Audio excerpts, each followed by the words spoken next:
Because here is a country coming up, a democratic country, that is challenging your position.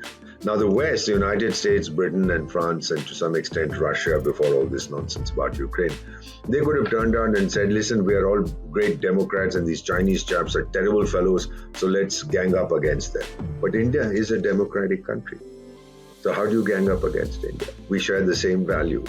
So therefore, a narrative is sought to be generated that these Indians are terrible fellows. Look, they're going around killing, what is that, just out Trudeau, just out, whatever his name is, just in, just out, something like that. That Trudeau fellow's favorite plumber was dispatched somewhere in Canada, and Mr. Trudeau said there are credible allegations. Brother, that's a new diplomatic term I've heard. I've heard of credible evidence, but these are credible allegations.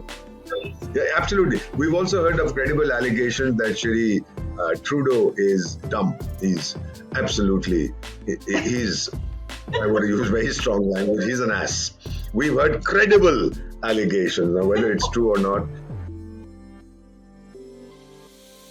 and then, of course, the man is two-faced, because when the truckers were demonstrating, you might recall, in Canada, he invoked the War Powers Act. They were demonstrating against the vaccine mandate.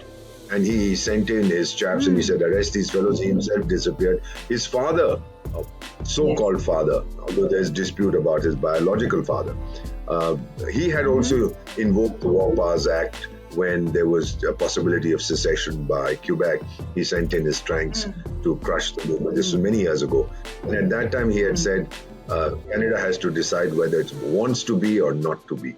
Now, all those things are forgotten. Public memory is not very long. So this is what is going on.